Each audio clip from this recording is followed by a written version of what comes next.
Question लिखो, a glass sphere of refractive index, a glass sphere of refractive index 1.5,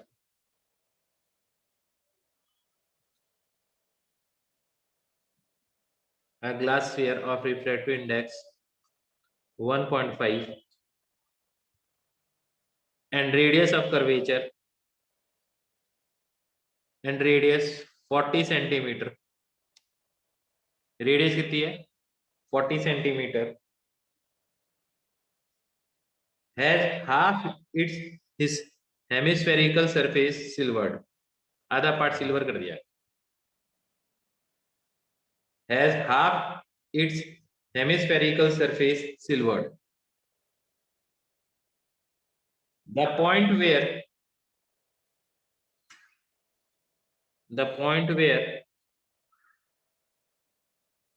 a parallel beam of light, the point where a parallel beam of light coming along a diameter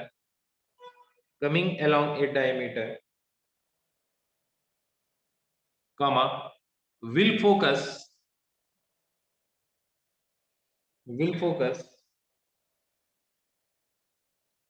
bracket में और appear to will focus or appear to bracket close after coming out of sphere, the point where a parallel beam of light coming along a diameter comma will focus bracket में or appear to after coming out of sphere will be, A option है 10 centimetre to the left of centre, ठीक है। B option है 30 centimetre to the left of centre, C option है 50 centimetre to the left of centre, और D option है 60 centimetre to the left of centre. करो solve. Question समझ में आ गया सबको?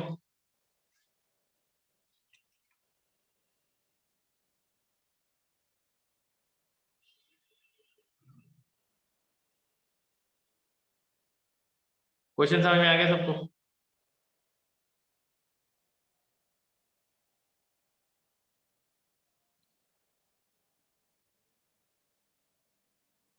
हाँ, सराउंडिंग म्यू 1 है, इधर का रिफ्रैक्टिव इंडेक्स, एयर का रिफ्रैक्टिव इंडेक्स 1 है।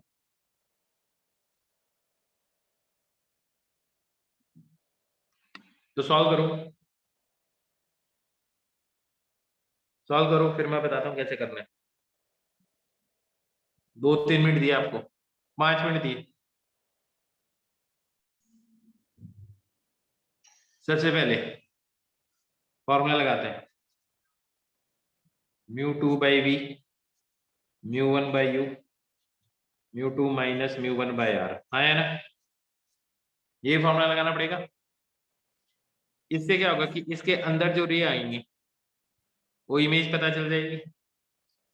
तो यू कहाँ पे है? यू ये इंसिडेंट मीडियम है, इसका रिफ्रैक्टिव इंडेक्स 1 है, ये इंफिनिटी है तो 0 हो गया। μ2 किसके बराबर है? 3/2, वी की वैल्यू निकालनी है, इक्वल टू μ2 माइनस μ1, तो this minus this equal to 1/2 divide by r. R कितना है? पॉजिटिव ही आएगा, पॉजिटिव 40 आएगा, हाँ है ना? ये लॉजिक समझ में? क्योंकि इंसिडेंट रे की ये डायरेक्शन पॉजिटिव है, तो यहाँ से v किसके बराबर आ जाएगा? 120 सेंटीमीटर आ जाएगा, हाँ है ना? कोई प्रॉब्लम इसमें? यहाँ तक कोई प्रॉब्लम? अब सुनो, 120 सेंटीमीटर है, इसका मतलब ये जो रे आ रही है ना पैरेलल, ठीक है, ये कुछ ऐसे हो गई होगी, तो ये कुछ पीछे बन रही होगी, सॉरी 120, गलती हो गई, 120 मतलब कुछ इधर बन रही होगी इसकी इमेज, हाँ या ना, यहाँ से 120, तो जब ये यहाँ से 120 सेंटीमीटर आगे बन रही है तो इस पॉइंट से कितनी दूर बन रही होगी भैया? अब ये तो मिरर बन गया ना, अब तो क्वेश्चन यही रिड्यूस हो गया ना, ये मिरर है जिसकी इमेज ऑब्जेक्ट कहाँ पे है, यहाँ से 40 सेंटीमीटर, हाँ या ना, ये ऑब्जेक्ट है, तो अब इसकी इमेज निकालनी है बेटा, यहाँ से 120 है तो रेडियस 80 तो यही हो गया, 80 के आगे 40 और होगा, तभी तो 120 बनेगा। लॉजिक समझ में आ गया जयकरण? ठीक है, अब जब तुम्हें ये बात समझ में आई गई तब एक चीज देखो, ये 40 सेंटीमीटर हो गया, इसका रेडियस ऑफ कर्वेचर कितना है, 40 है, तो फोकस क्या है इसका, अब मिरर वाला फॉर्मूला लगाना पड़ेगा, 1/v plus 1/u equal to 1/f, यही फॉर्मूला लगाओगे बेटा, सेंटर से थोड़ी लेना है, यहां से लेना है मेरे को, हाँ है ना, मिरर के पोल से, हाँ सेंटर से तो 80 होगा, उसमें तो कोई डाउट ही नहीं है। अब ये तो v की वैल्यू निकालनी है, u की वैल्यू क्या आएगी इसकी, +40 या -40, u की वैल्यू क्या पुट करोगे इस फॉर्मूले में, +40, बेटा इंसिडेंट रे की डायरेक्शन ये है, ये पॉजिटिव डायरेक्शन है, इसके इधर ऑब्जेक्ट है, हाँ है ना, तो कितना आ जाएगा +40, इसकी फोकल लेंथ कितनी है, रेडियस ऑफ कर्वेचर 40 है तो फोकल लेंथ कितनी होगी 20 सेंटीमीटर, तो 1/f पॉजिटिव आएगा नेगेटिव आएगा इसका, नेगेटिव आएगा, तो क्या लिखोगे यहाँ पे -20, तो ये क्या आ जाएगा 1/v किसके बराबर आ जाएगा 1/20 माइनस 1/40, क्या आ जाएगा ये सॉल्व होके, v की वैल्यू कितनी आ जाएगी,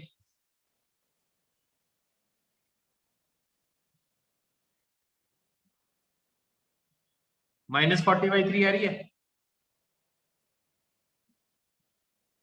-40/3 आ रही है नहीं आ रही है, v को सॉल्व कर लोगे तो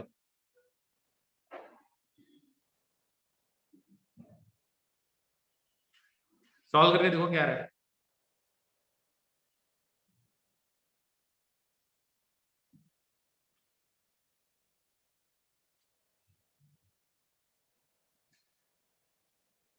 अब इस बात को समझना तुम, इसका मतलब इसकी जो इमेज है, ये जो मिरर है ये इसकी इमेज कहाँ बन रही है, कुछ यहाँ पे बन रही है, कुछ यहाँ पे बन रही होगी इसकी इमेज, हाँ या ना, -40/3, क्या लॉजिक समझ में आई, -40/3 तो यही होगा ना यार, अब यहाँ से जो रही टकराई, टकराने के बाद में एक इधर आई, एक आई है टकरा के इधर आई, अब ये कुछ ऐसे जाएगी, फिर से ये जो स्फीयर वाला पार्ट है इधर से फिर से रिफ्रैक्ट होगी, हाँ या ना, मेरी बात समझ में आ रही है, तो इस पॉइंट से ये दूसरी सरफेस पे रिफ्रैक्ट करेगी, इस पॉइंट से ये कितनी दूर है, अब वापिस रिफ्लेक्शन होगा ना इस सरफेस पे, फाइनली तो रेज बाहर इधर ही निकलेंगी, ये -40/3 है, ये टोटल डिस्टेंस 80 है, तो ये डिस्टेंस कितनी होगी 80 -40/3 कितना आ जाएगा,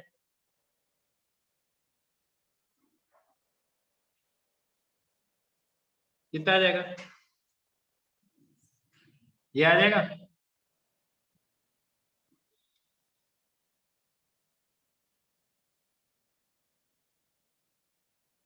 आ जाएगा, अब तुम्हें ये पता चल गया इससे, अब मेरे को ये बात बताओ, ये डिस्टेंस आ गई आपके पास, ये आ गई, अब इंसिडेंट रे ये रिफ्रैक्टेड रे इसमें जाएगी, फिर से फॉर्मूला लगाओगे तुम μ2/v माइनस μ1/u, फिर से अप्लाई करते हैं formula, μ2/v minus μ1/u equal to μ2 minus μ1/r, हाँ है ना, कोई प्रॉब्लम इसमें, कोई प्रॉब्लम इसमें? सबको समझ में आ रहा है एकदम अच्छी तरह से?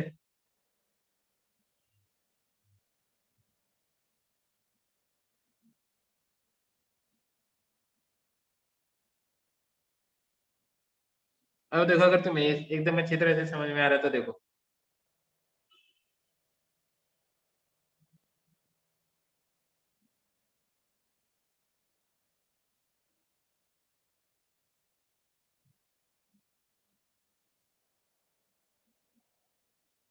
अब यहाँ पे म्यू टू की वैल्यू क्या होगी, म्यू वन की वैल्यू क्या होगी यहाँ पे? 1.5। यू की वैल्यू क्या होगी यहाँ पे, प्लस या माइनस? ये तो म्यू वन की वैल्यू आई है ना। यू की वैल्यू क्या होगी, ये इंसिडेंट रे है तो ये पोल आएगा, यहाँ से ये डिस्टेंस लोगे तो क्या आएगा, -200/3। ये पता नहीं क्या लिख दिया मैंने ऐसे ही, हाँ है ना, माइनस का साइन ये रहा। म्यू टू की वैल्यू कितनी है, ये वाला मीडियम लोगे, 1/v, हाँ है ना। तो 1 -3/2 divided by radius of curvature कैसा आएगा इसका, -40। इसको सॉल्व करके बताओ v की वैल्यू क्या आ रही है।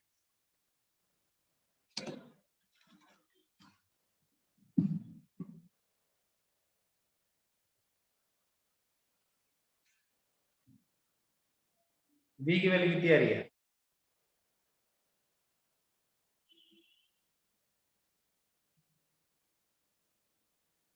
अनुपम बहुत बढ़िया, शाबाश। v की वैल्यू कितनी आ रही है, -100 आ रही है। इसको सॉल्व कर लो यार, v की वैल्यू -100 आएगी। अब जो है बाहर निकल गए वापिस तो इसके अंदर जाएंगी नहीं, तो फाइनल इमेज इसी से बनेगी जो बाहर निकल रही होगी। और वो कहाँ बन रही है, v इक्वल टू -100, मतलब इस पॉइंट से 100 सेंटीमीटर इधर फाइनल इमेज, हाँ है ना। तो सेंटर से कितनी दूर बन रही है, सेंटर से कितनी दूर बन रही है, 60। तो 60 centimetre to the left of centre, आया। तो डी ऑप्शन आ गया। क्या लॉजिक समझ में आ गया, क्या लॉजिक समझ में आ गया सबको?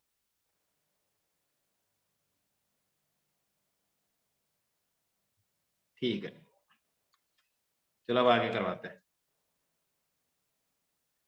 हेडिंग लिखो लेंस।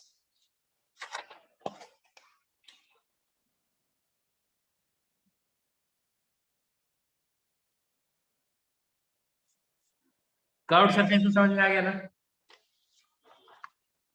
जयगरथ थर्ड वाले में कुछ नहीं, वापिस रे इधर से टकरा के इधर जाएंगी। ये इंसिडेंट रे होंगी इस सरफेस के लिए, दैट इज इस सरफेस के लिए ये इंसिडेंट रे होंगी जो टकरा के मिरर से वापस इधर आएंगी, क्योंकि ये सिल्वर्ड है। ये डिस्टेंस दे रखी है।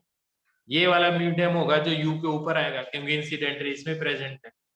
बस यही अप्लाई किया, रेडियस μ1 μ2 फॉर्मूला सॉल्व कर लिया। v की वैल्यू आ गई 100, तो यहाँ से 100 पीछे की तरफ इधर इमेज बनेगी, क्योंकि ये पॉजिटिव डायरेक्शन है। तो सेंटर से कितनी होगी, 60 सेंटीमीटर होगी लेफ्ट में। अब ठीक है,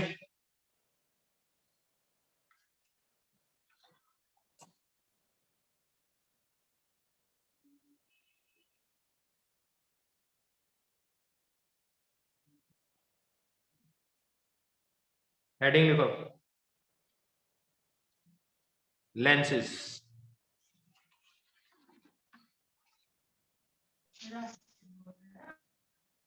देखो लेंसेस लिखो, a lens is a transparent object, a lens is a transparent object with two refracting surfaces, with two refracting surfaces, with two refracting surfaces whose central axis coincide, whose central axis coincide, whose central axis coincide, comma, that common central, that common center axis of the lens,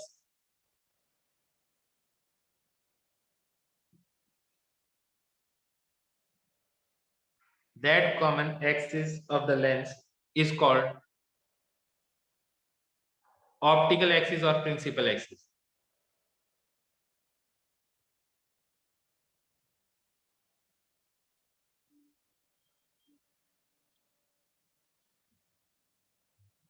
That common axis is called the optical axis or principal axis. Next line में, next line में, the function of lens is to deviate light. Function of lens क्या है? To deviate light.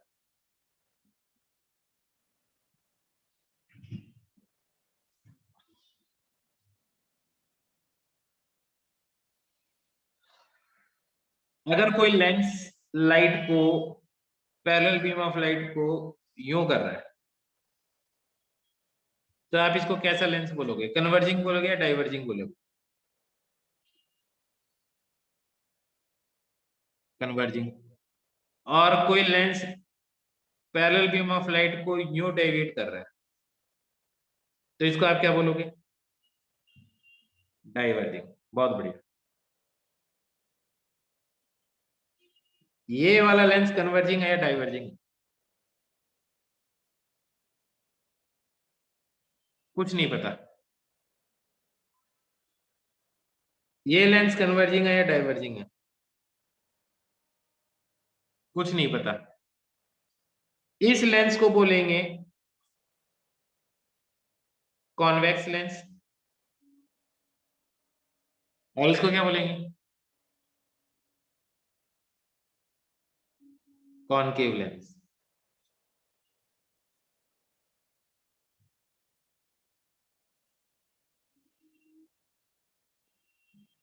इस lens को क्या बोलेंगे? ये convex side है, ये प्लेन है, प्लेनो कॉन्वेक्स लेंस.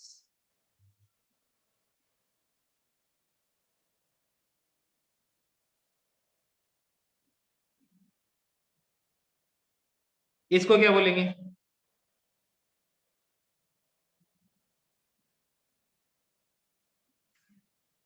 एक प्लेन है, एक कॉनकेव साइड है, प्लेनो कॉनकेव लेंस.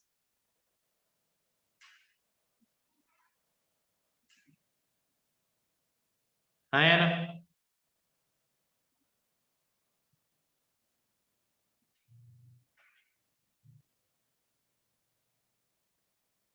इस लेंस को क्या बोलेंगे?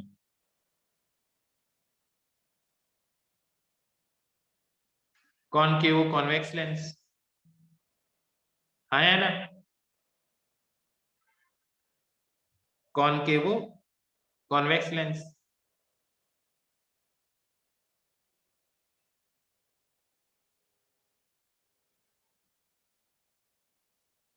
आई बात समझे?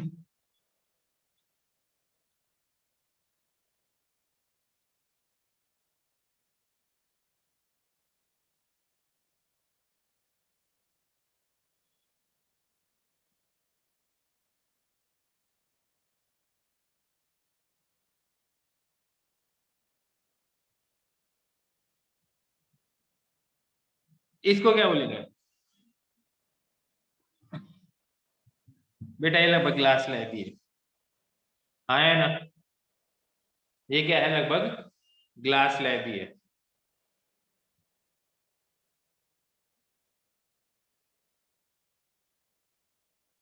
आई बात समझे? बाद में बताता हूँ क्यों. ऐसा क्वेश्चन जेई में पूछा हुआ है, इसलिए बोल रहा हूँ. अगर दोनों का कर्वेचर अलग अलग हो गया, तो कॉनकेव कॉन्वेक्स को कॉनकेव लेंस भी बोल सकते हैं, अगर रेडियस ऑफ कर्वेचर क्या हो जाए? अलग हो जाए. है ना? ऐसे इसको क्या बोलते हैं? Convex lens. इसको बोलते हैं बाई कॉन्वेक्स लेंस. क्या बोलते हैं इसको? By convex lens. ये भी कॉन्वेक्स है, ये भी कॉन्वेक्स, पर ये बाई कॉन्वेक्स है. इसको क्या बोलते हैं? पर हम भूल ही जाते हैं, बाई तो बोलना छोड़ ही देते हैं हम. क्या बात समझ में आ गई? इस बात में कभी कंफ्यूज मत हो ना कि ये जो लेंसेज हैं, कौन सा कन्वर्जिंग है, कौन सा डाइवर्जिंग है. तो किसी लेंस की क्या फोकल लेंथ होगी, अभी मैं तुम्हें वो सिखाता हूँ. ठीक है? बात समझ में आई है नहीं है?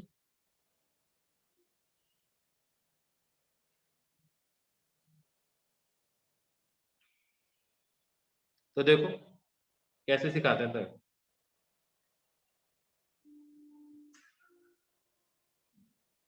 तो मान लो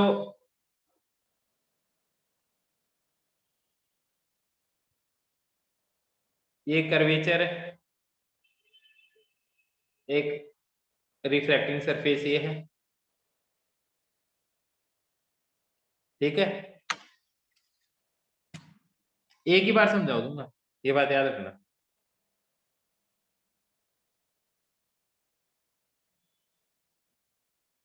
एक रिफ्रैक्टिंग सरफेस ये है,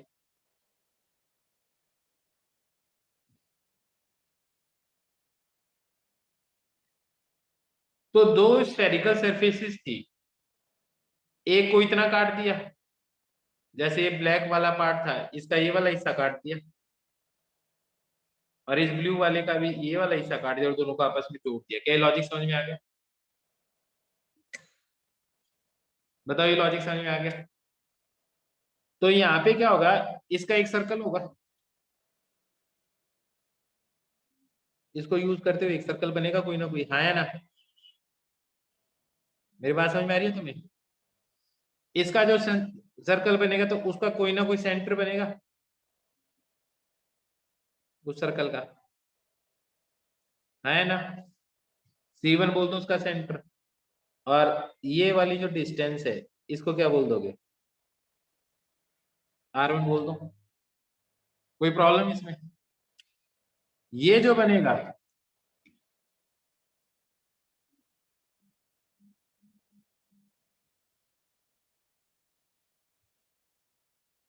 इसका सेंटर कुछ यहाँ बनेगा, ऐसे मान लेता हूँ, और ये वाली जो डिस्टेंस है ये R2 मान लो, और ये बीच में थिकनेस है इसको T मान लो। कोई प्रॉब्लम इसमें? यहाँ तक किसी को कोई प्रॉब्लम? बोल दो अगर है कोई प्रॉब्लम तो।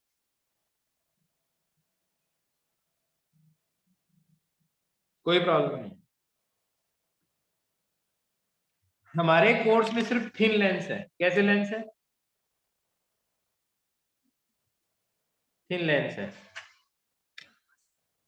तो अगर थिन लेंस है तो सिर्फ एक चीज सोच लो, जो R2 है, R1 है, उसके कंपैरिजन में T क्या चीज है? नेग्लिजिबल, हाँ या ना? R1 R2 के कंपैरिजन में T क्या चीज रहेगी? नेग्लिजिबल रहेगी, तभी ये क्या रहेंगे? थिन लेंसेज है। थिक लेंस होंगे तो भी आप सॉल्व कर लो। मैंने पिछली बार लेक्चर में तुम्हें एक थिक लेंस का क्वेश्चन सॉल्व करवाया भी था, याद हो तो तुम्हें? मैंने कहा था कि अगर यहाँ पे कोई ऑब्जेक्ट रखा हुआ है तो वो यहाँ पे कितनी दूर दिखाई देगा। तो ये सोचो एक लेंस ही था जिसकी दोनों तरफ की रेडियस ऑफ कर्वेचर सेम थी, तो आप पहली सरफेस को यूज कर लेते, फिर दूसरी सरफेस को यूज, और फिर इमेज की पोजीशन निकाल देते। हाँ या ना? किया था ना कल एक ऐसा क्वेश्चन? तो वो थिक लेंस ही हो गया, क्या हुआ उसके अंदर, क्या प्रॉब्लम उसके अंदर, है ना?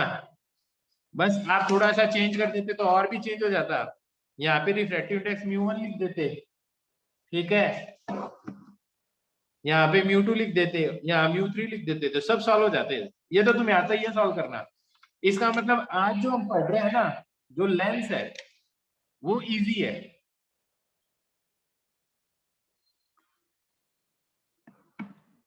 बात समझ में आई या नहीं? वो क्या है? इजी है।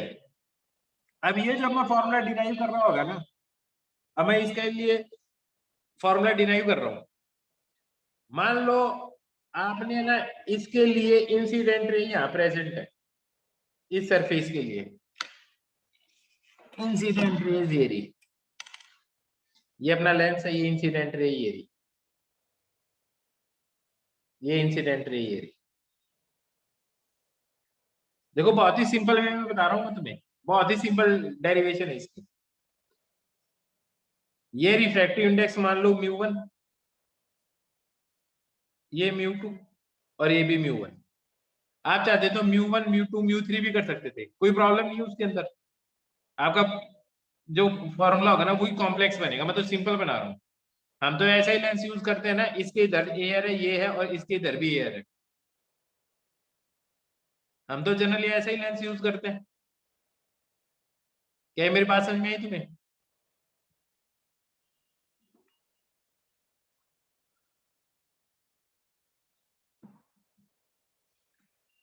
इस सरफेस के लिए क्या फॉर्मूला होगा? μ2/v μ1/u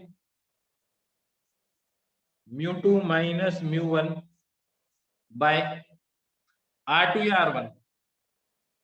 पहली सरफेस है तो r2 आएगा या r1 आएगा, ये बताओ। देखो इंसिडेंट रेज इसी में प्रेजेंट है, μ1/u माइनस है μ2/v। μ2 ये वाला मीडियम ले लिया, सिर्फ ब्लैक वाले के लिए सॉल्व कर रहा हूँ। Equal to μ2 minus μ1। r2 positive या नेगेटिव? r2 पॉजिटिव या नेगेटिव?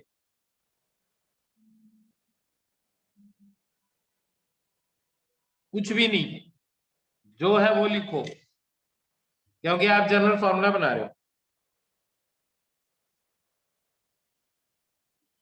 अब मैं बता रहा हूँ जनरल फॉर्मूला कैसे बन रहा है।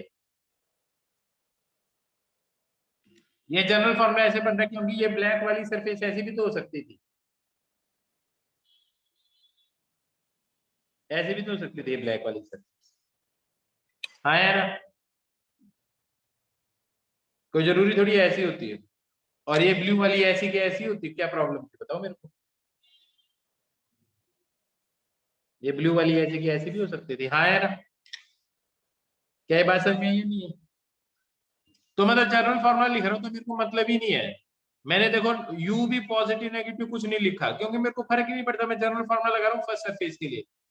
फर्स्ट सरफेस के लिए जो आपके लिए इमेज बनेगी, v डैश बोल दिया, वो सेकंड सरफेस के लिए कैसे बिहेव करेगी?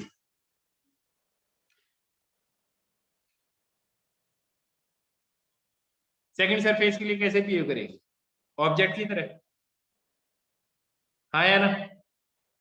सेकंड सरफेस के लिए क्या बनेगी? ऑब्जेक्ट की तरह बिहेव करेगी, क्योंकि इसके अंदर रे आ गई होगी। अब ये रे इसके अंदर आने के बाद में ये इस सरफेस के लिए तो ये इंसिडेंट रे बन जाएंगे, और जो इमेज यहाँ बननी चाहिए तो इसके लिए क्या बनेगी? इस सरफेस के लिए ऑब्जेक्ट। अब मैं ये डिस्टेंस प्लस माइनस नहीं करूंगा उसके अंदर, क्यों? क्योंकि थिन लेंस है तो टी लगभग क्या मान के चल रहा हूं मैं? नेग्लिजिबल मान के चल रहा हूँ। क्या ये बात समझ में आ गई सबको? क्या ये बात समझ में आ गई सबको अच्छी तरह से? अब जब तुम्हें ये बात समझ में आई गई तो एक चीज सोचो, इसको ऐसे लिख सकता हूँ, सेकंड सरफेस के लिए v डैश क्या हो जाएगा? v डैश क्या हो जाएगा सेकंड सरफेस के लिए? ऑब्जेक्ट। इंसिडेंट रे किसमें प्रेजेंट है? μ2। u की जगह क्या लिखोगे? v dash. ये वाला मीडियम क्या बन जाएगा? μ1 दूसरा वाला, डिवाइडेड फाइनल इमेज जो बनेगी वो v पे बन रही होगी, इक्वल टू इसके अंदर ये वाला मीडियम माइनस ये करते हैं ना, तो μ1 माइनस μ2 हो जाएगा ये। अपॉन ये बताओ, ये r1 में कैसे लूं? पॉजिटिव लूं या नेगेटिव लूं? थोड़ी सी गड़बड़ हो गई यार। ये पहली सरफेस थी ना, पहली सरफेस के लिए r1 था रेडियस ऑफ कर्वेचर, गलत लिख दिया। हाँ, इसके लिए क्या हो जाएगा? ये r2 हो जाएगा, दूसरी सरफेस है ये, दूसरी सरफेस है। हाँ या ना? क्या बात समझ में आ गई? क्या बात समझ में आ गई? ये इक्वेशन फर्स्ट मान लो और ये इक्वेशन सेकंड मान लो, इन दोनों इक्वेशन को ऐड करो तो देखो कोई चीज गायब हो रही है क्या दोनों में से? ऐड कर देते तो देखो ये चीज और ये चीज गायब हो रही होगी।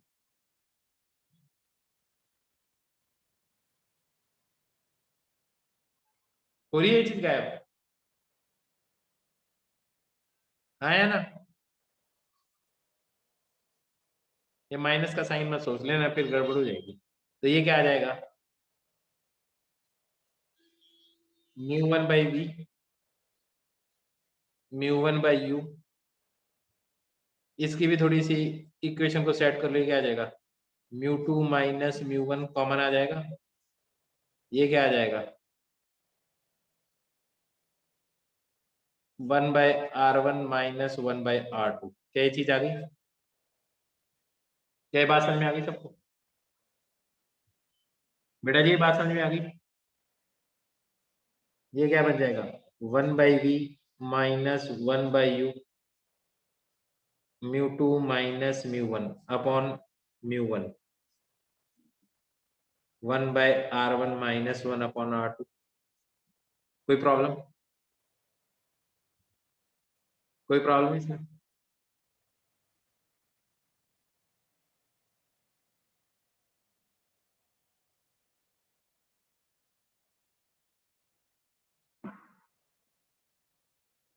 कोई प्रॉब्लम नहीं है ना? u अगर इंफिनिटी हो, मतलब एक ये ऐसा लेंस बन गया, u इंफिनिटी मतलब पैरेलल रेज आ रही है, तो जो फाइनल इमेज बनेगी वही फोकस कहलाता है। हाँ है ना? बेटा ये μ2 माइनस μ1 है, μ1 माइनस μ2 है, तो μ2 माइनस μ1 कॉमन बाहर निकालेगा तब यही नहीं बनेगा। अनुपम ऐड ही गया, पर ये μ2 माइनस μ1 और μ1 माइनस μ2 है। अनुपम आगे बात समझे? अब ठीक है?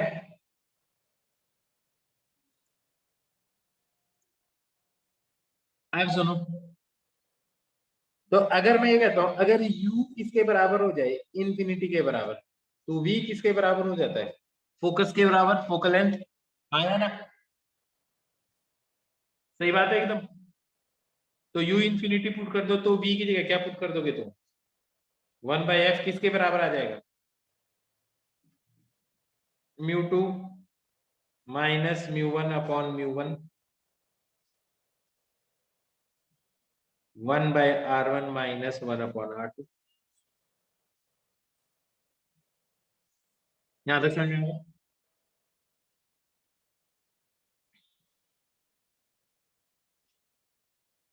इसको ऐसे भी लिखते हैं कई लोग।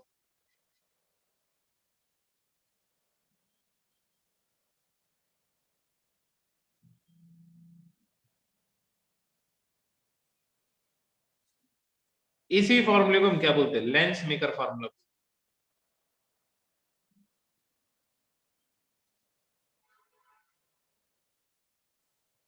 क्या बोलते हैं इसको? लेंस मेकर फॉर्मूला बोलते हैं। इतना लिख लो। डेरिवेशन समझ में आ गई लेंस मेकर फॉर्मूला की? बुक में बहुत खराब तरीके से दी हुई होती है भैया। ये तो जर्नल है, एकदम जर्नल है। कॉनकेव साइड हो कॉन्वेक्स साइड हो तो जर्नल है। तो जब भी फोकल लेंथ निकालनी हो, r1 r2 साइन के साथ पुट करो, μ2 μ1 पुट करो, आंसर आ जाएगा आपका।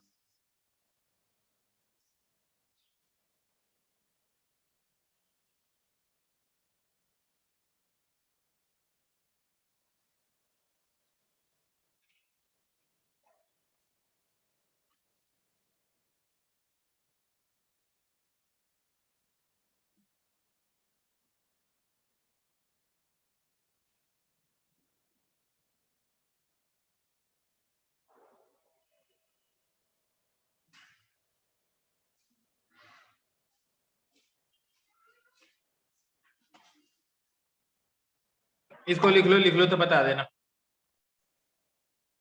कोई नहीं, जो और ऑप्टिकल एलिमेंट है। यहाँ पे आने के बाद में ये क्या होती है, ये रे हो जा रही है, तो ये आपका ऑप्टिकल एलिमेंट है। इसका फोकस पॉजिटिव है या नेगेटिव है?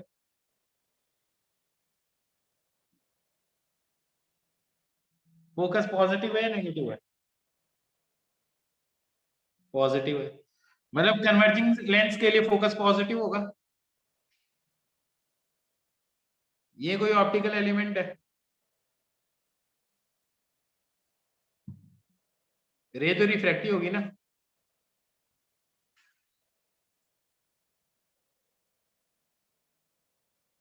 इसलिए फोकस पॉजिटिव है या नेगेटिव है इसका?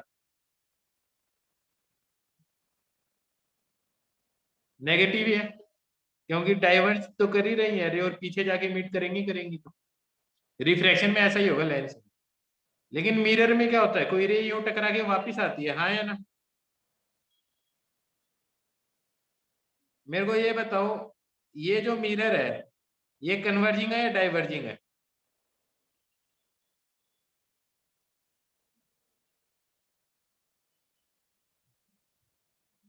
कन्वर्जिंग है, कन्वर्ज करो। और फोकल लेंथ कैसी है इसकी मिरर में?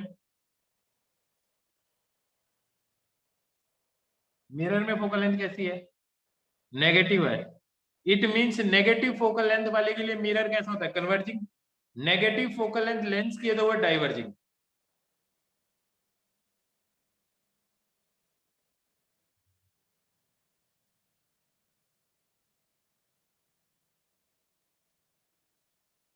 हाँ बताओ।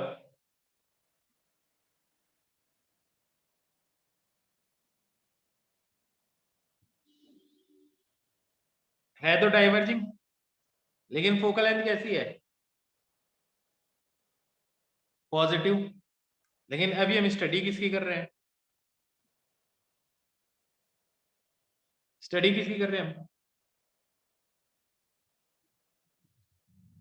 लेंस की। ठीक है। अब हम फोकल लेंथ निकालेंगे।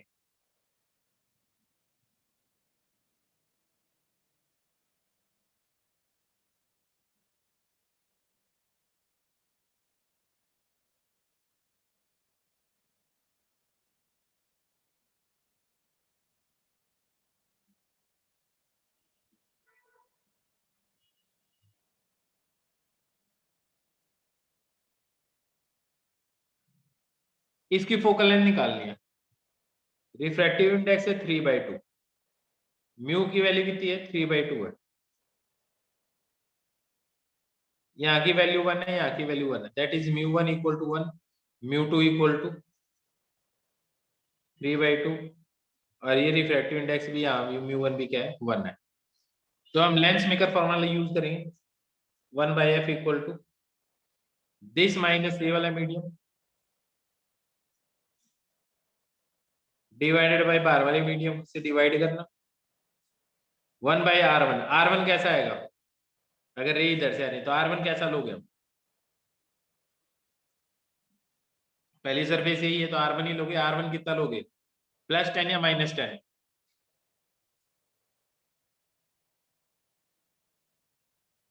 पहले लिख लेता हूँ लेंस मेकर फॉर्मूला क्या है। रट लेना है, बड़ा काम का है। ठीक है। तो फर्स्ट r1 कैसा आएगा? पॉजिटिव आएगा क्योंकि इधर आएगा। कर्वेचर देखो। माइनस। r2 कैसा आएगा? r2 कैसा आएगा? r2 कैसा आएगा? नेगेटिव आएगा। समझ में आई बात? समझ में आ गई बात? अब ध्यान से देखो ये क्या हो जाएगा।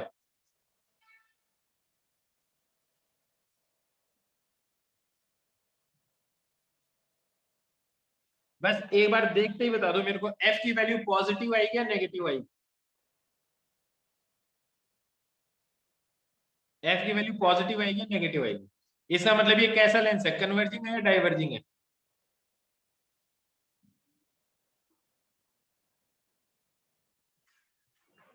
ये कन्वर्जिंग लेंस है।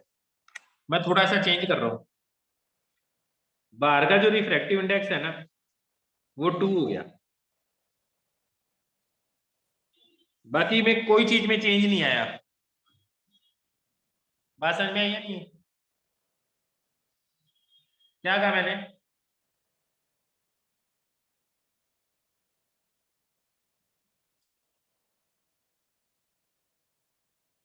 अभी भी ये कर्वेचर के हिसाब से ये चीज तो यही आएगी। पर यहाँ पे क्या हो जाएगा? -2 हो जाएगा ना। ये पॉजिटिव है पर ये वैल्यू कैसी आएगी अब?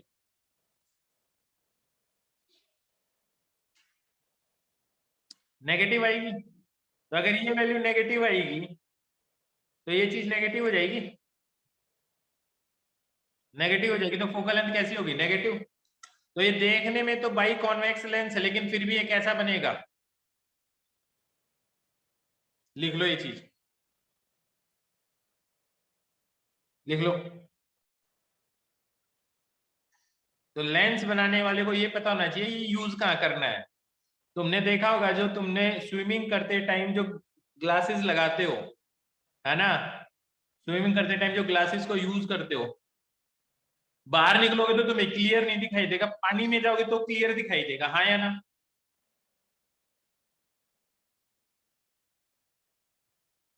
ऐसा होता है ना, क्योंकि बाहर लेंस के आगे का मीडियम क्या है, एयर है।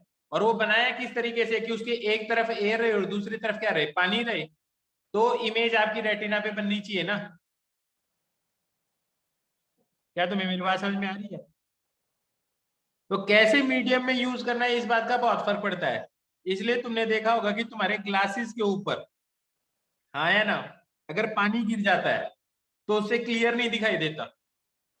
चश्मे के ऊपर, हाँ या ना, स्पेक्स के ऊपर पानी गिर जाए, क्योंकि पानी की एक लेयर बन जाएगी तो उसने आगे का मीडियम चेंज कर दिया, तो रिफ्रैक्टिव इंडेक्स चेंज हो गया। तो जो रेज आके फाइनल इमेज जो रेटिना पे बना रहे थे, इसने डिस्टॉर्ट कर दी क्योंकि इसकी फोकल लेंथ चेंज हो गई। तभी आपको क्लियर विजन नहीं दिखाई देता अगर पानी का ग्लास गीला हो जाता है तो। ऐसा होता है या नहीं होता? अब फील हो रहा है ऐसा क्यों होता है?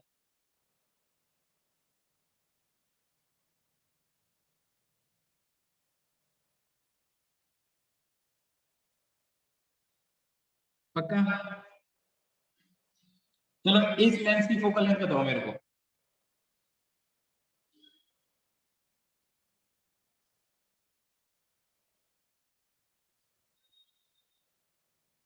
इन्फिनिटी है तो पता ही है इसका रेडियस ऑफ कर्वेचर।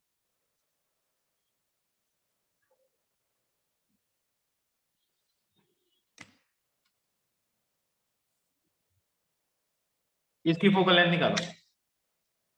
मीडियम इसका 3/2 ही है।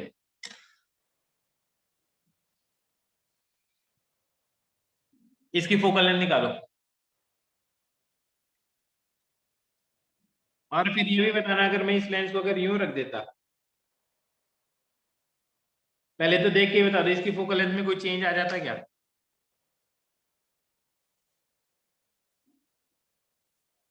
क्या लगता है फोकल लेंथ में कोई चेंज आएगा या नहीं आएगा? जस्ट उल्टा कर दिया इसको। एक बार देख के आइडिया लिख के बता दो क्या लग रहा है, आएगा या नहीं आएगा? अब R1 नहीं मिला, जिस सरफेस पे पहले टकराए उसको R1 बोलेंगे उस कर्वेचर का।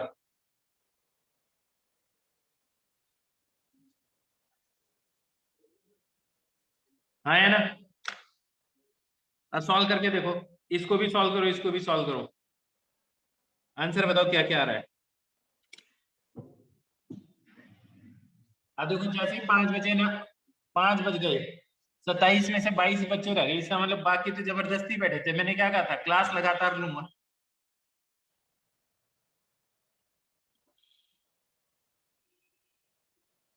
कोई नहीं, वैसे भी उन्हीं को पढ़ाना है जो पढ़ना चाह रहा है। करो इसको।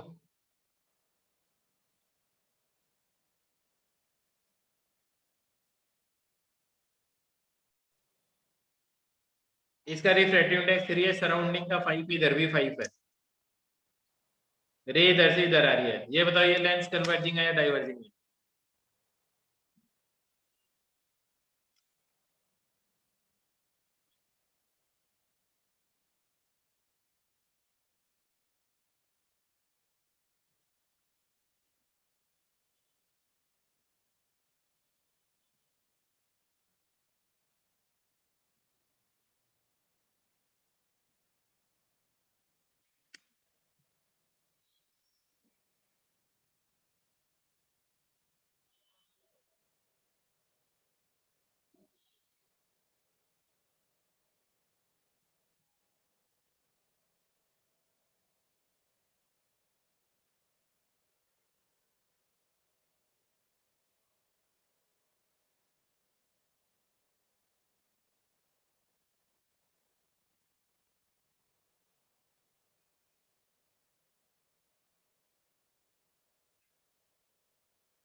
कन्वर्जिंग है। देखो ये वैल्यू सॉल्व होगी, नेगेटिव आनी है, 3 - 5 ये नेगेटिव आएगी। इसको देखते हैं ये चीज कैसी आएगी। तो ये वाली चीज तो आएगी नेगेटिव। इसको देखते हैं, R1 क्या आएगा इसका, नेगेटिव। दूसरा क्या आएगा, इंफिनिटी, ये 0 आ जाएगा। तो माइनस माइनस क्या हो जाएगा, प्लस। और प्लस का मतलब क्या है, कन्वर्जिंग। चाहे रेज इधर से आती तो भी क्या होता, तो भी क्या होता, कन्वर्जिंग नहीं होता। होता हाँ है ना। ये बताओ लेंस मेकर फॉर्मूला समझ में आ गया तुम्हें, लेंस मेकर फॉर्मूला समझ में आ गया। ठीक है।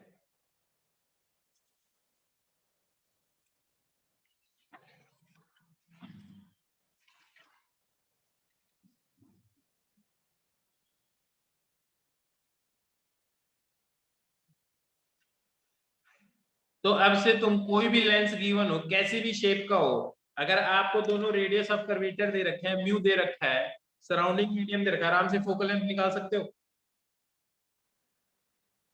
ठीक है। एक बार लेंस मेकर फॉर्मूला को देखो, क्या चीज, शुरुआत तो यहां से ही हुई थी ना, कुछ ऐसा था ना।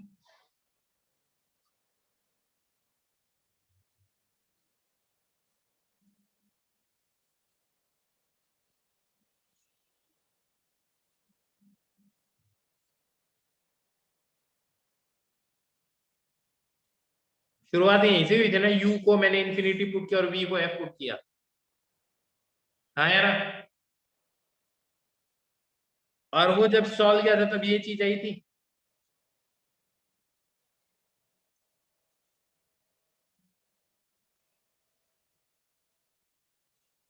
ये चीज आई थी, कोई प्रॉब्लम इसमें। तो ये चीज तो हमेशा ही 1/f के बराबर होती है।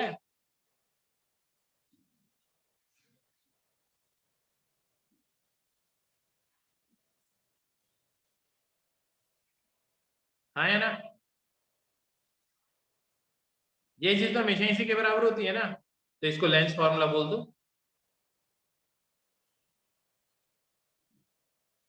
तो लेंस फार्मूला हो गया। ऐसे बताओ मिरर फार्मूला क्या होता था।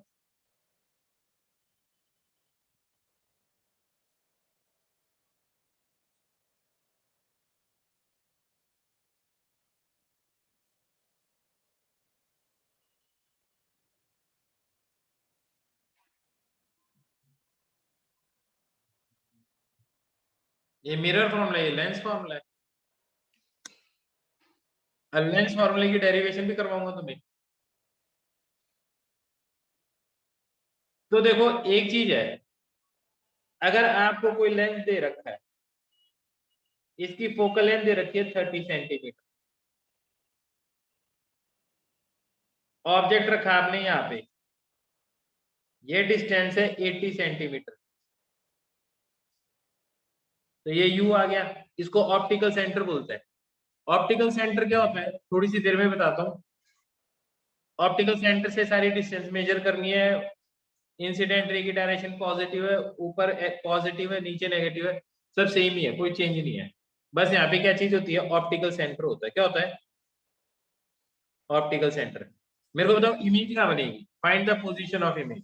ये आपका फॉर्मूला है। यू वी और एफ क्या चीज है, कोऑर्डिनेट्स है। क्या है, कोऑर्डिनेट्स है। तो बताओ वी, इमेज कहाँ बनेगी, ये फॉर्मूला अप्लाई करके इमेज बताओ कहाँ बनेगी।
यार तुम्हारा answer between C and F है कैसे है? मैंने सी और एफ तो सिखाया ही नहीं है तुम्हें अभी। मतलब सिंपल ये पूछ रहा हूँ कि इमेज की पोजीशन क्या होगी, what is value of V. Amrish ने आंसर दिया 48। ऐसे बताओ मेरे को, +48 या -48? +48। तो मतलब इमेज यहाँ से कुछ इतनी दूर होगी, +48 की दूरी पे होगी, हाँ या ना? अब ये नहीं पता ऊपर होगी नीचे होगी, पर दूरी तो पता चल गई है, हाँ या ना? तो देखो, एक तो इमेज की पोजीशन निकालने का तरीका सीधा लेंस फॉर्मूला लगाओ। आपको ये नहीं पता क्या रेडियस ऑफ कर्वेचर होता है, कुछ नहीं, सीधी फोकल लेंथ दी हुई हो, पोजीशन दी हुई हो, ये फॉर्मूला लगाओ, आंसर आएगा। आपको ये नहीं पता कि कौन सी रे कैसे बन रही है। दूसरा तरीका है इमेज को लोकेट करने का, री डायग्राम।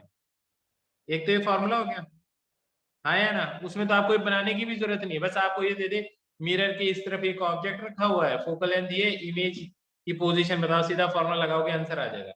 आपको बैकग्राउंड में रेज कैसे मूव कर रही है, कहाँ डेविएट हो रही है, कोई मतलब नहीं है, हाँ या ना? एक तरीका ये समझ में आ गया तुम्हें? अब समझते हैं दूसरा तरीका। समझे?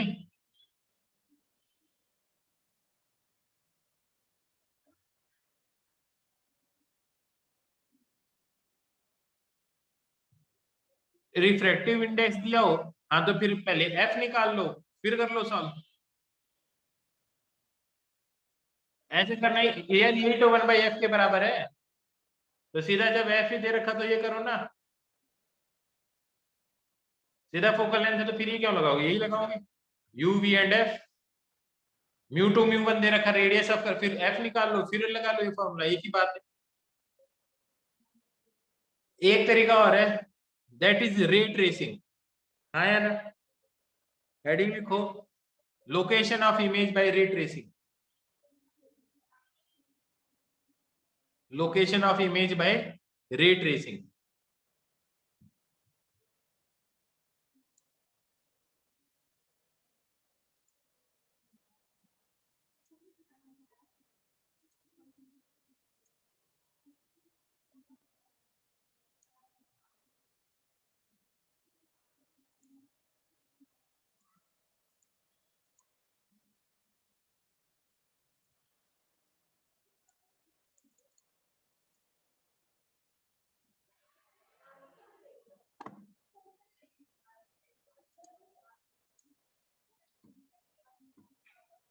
अब स्क्रीन शेयर कर रहा हूं और लिखते जाना तुम। ये बताओ स्क्रीन शेयर हो रही है?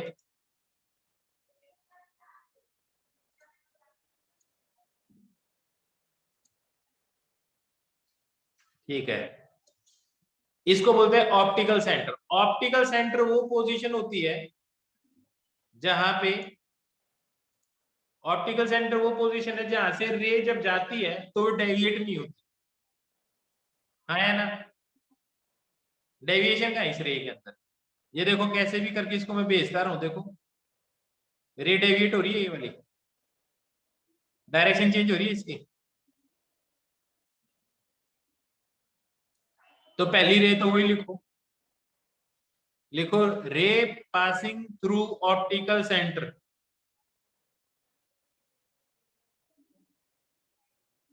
रे passing through optical centre,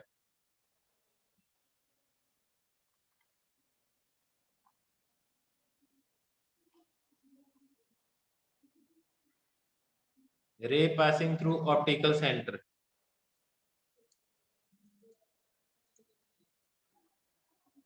passes undeviated।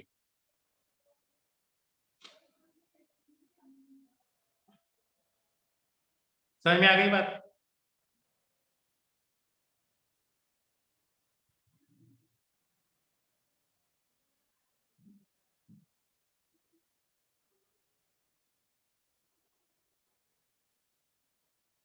रे passing through optical centre passes undeviated।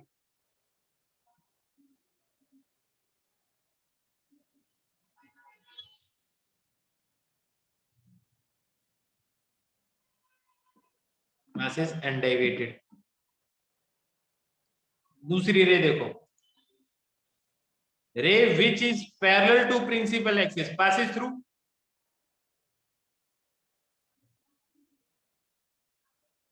कहां से पास होती है? फोकस से, लिखो।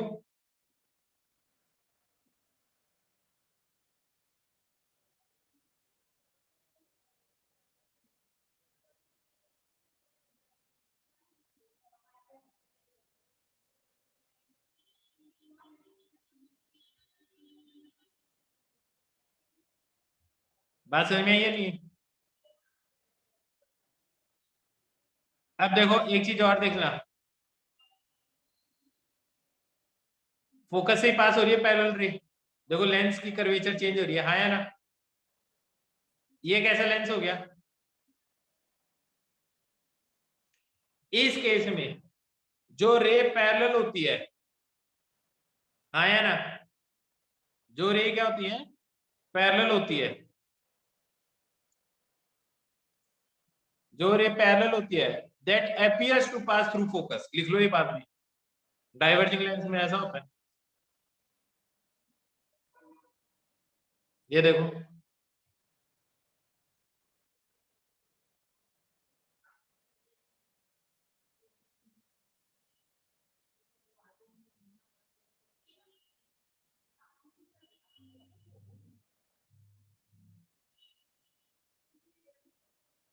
लिख लिया बेटा जी, लिख लिया सबने? डन, बढ़िया। रे passing through focus after refraction becomes parallel to the principal axis।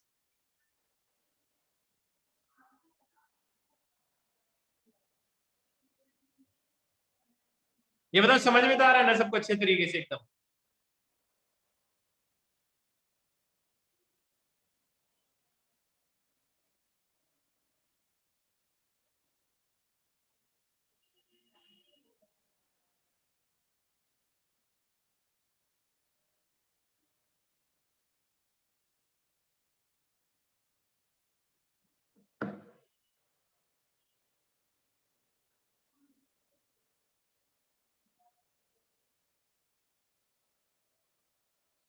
अब देखो अगर मैं फोकल लेंथ चेंज कर दूं तो देखो क्या होगा,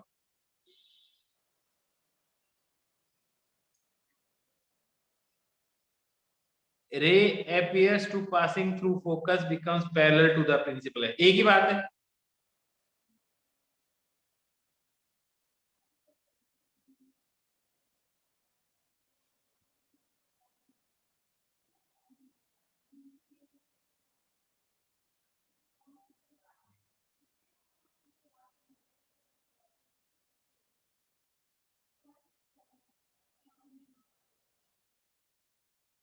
हाँ है ना?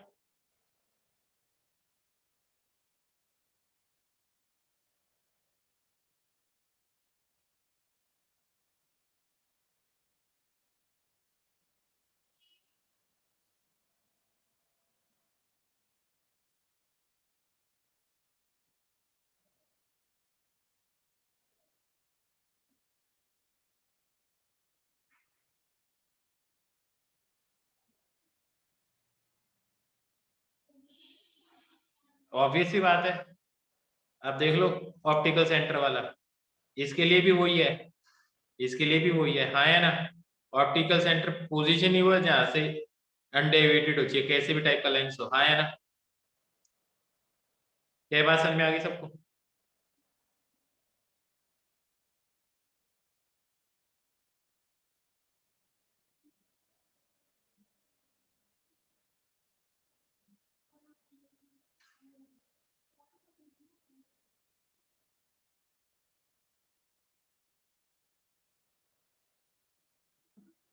कोई प्रॉब्लम इसमें?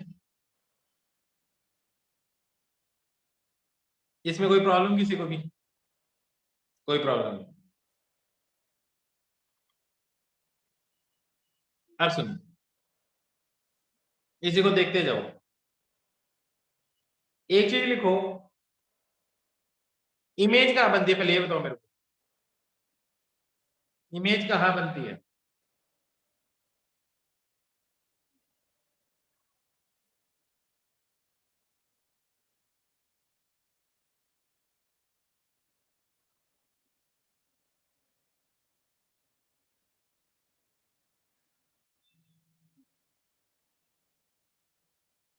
कि जहां पे कोई भी दो रिफ्लेक्टेड रेज मीट करती है ना, वहां पे क्या बन जाती है? इमेज बन जाती है। हाँ या ना?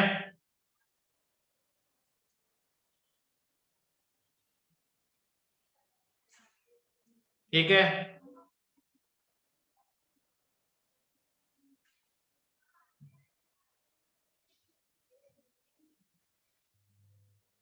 अब जरा देखो, कोई भी दो रेज पर ये तीन बना रहा है, ये रे और ये रे यहाँ मीट कर रही है, तो इमेज यहाँ बनेगी। ये रे यही मीट कर रही है, तो भी इमेज यहाँ बनेगी। ये रे और ये रे भी यही मीट कर रही है, तो भी इमेज यहाँ बनेगी। हाँ या ना?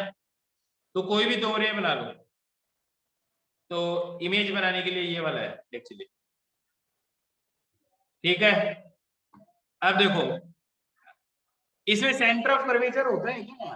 मेरे को ये बात बताओ, यहाँ पे एफ और टू एफ होता है। देखो सेंटर ऑफ कर्वेचर का कॉन्सेप्ट ही नहीं है।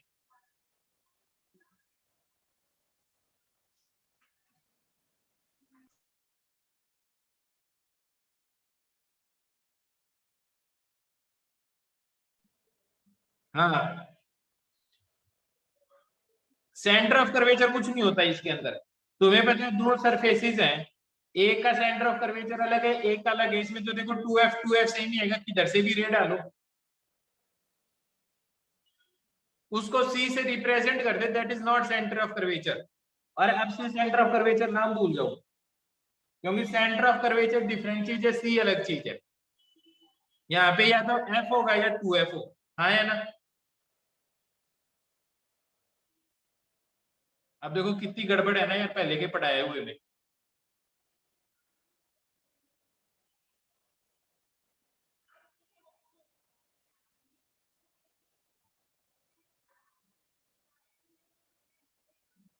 हाँ या ना? यहाँ पे सिर्फ दो ही चीज होगी, क्या क्या? एफ और टू एफ। अब बताओ टू एफ पे ऑब्जेक्ट रखोगे तो इमेज कहाँ बनेगी? टू एफ पे सेम ही साइज है। टू एफ से दूर रखोगे तो इमेज कहाँ बनेगी? एफ और टू एफ के बीच में।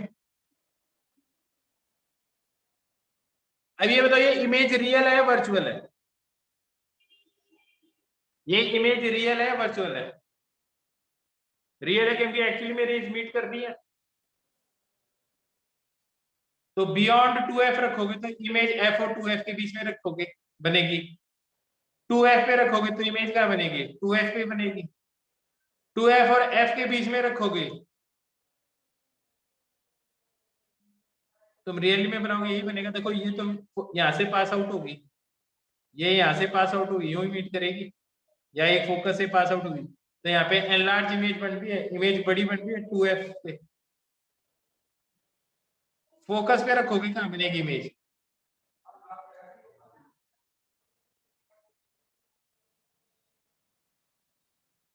अब इंफिनिटी पे बनेगी।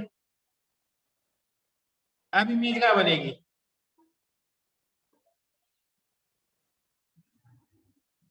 इमेज दिख रही है ये रही। हाँ या ना?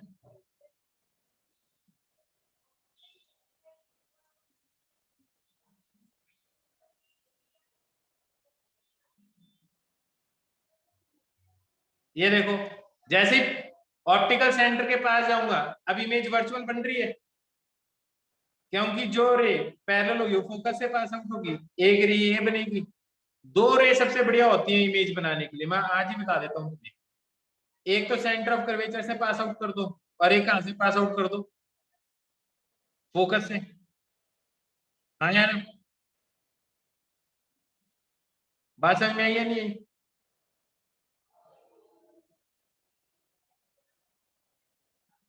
बात समझ में आ गई? तो ये इमेज फॉर्मेशन पढ़ लोगे। ये तो किसके कारण है, इमेज फॉर्मेशन। तो एक बार तुम लिख भी लो चाहिए, beyond F, beyond 2f, between f and 2f,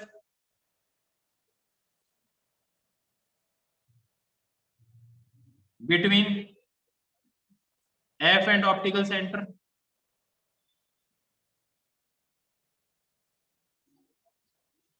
at 2f at f। ये किसके लिए बताया मैंने, कॉन्वेक्स लेंस, या ज्यादा बेसिक होता कन्वर्जिंग लेंस, हाँ है ना।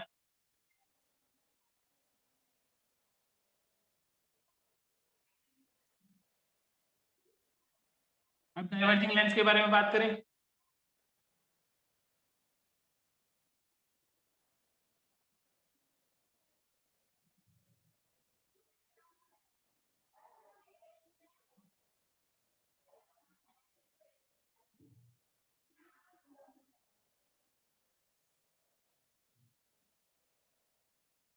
अब देखो, ये लिख लोगे, अब ये एक लेंस है,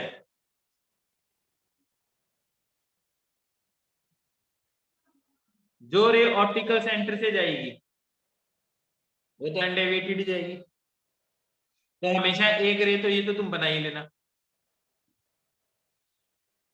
एक रे क्या करेगी, जो पैरेलल जाएगी वो फोकस से पास आउट होगी, ऐसे मुड़ने के बाद में क्या होगी, फोकस से पास आउट होगी, तो ये दोनों रे कहाँ मीट करेंगी, या फिर या तो ये बना दो, या जो रे फोकस से पास आउट हो रही होगी वो पैरेलल हो जाएगी, तो इसको पीछे एक्सटेंड करोगे तो यही मीट करेगी, हाँ या ना।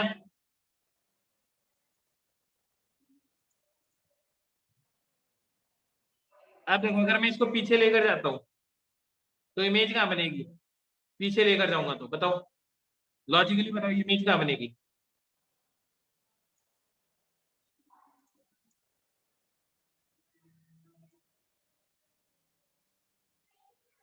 इमेज कहाँ बनेगी, फोकस पे, छोटी होती जाएगी दूर जाएगी तो, और यहाँ रखोगे तो भी यही बनेगी, हाँ या ना।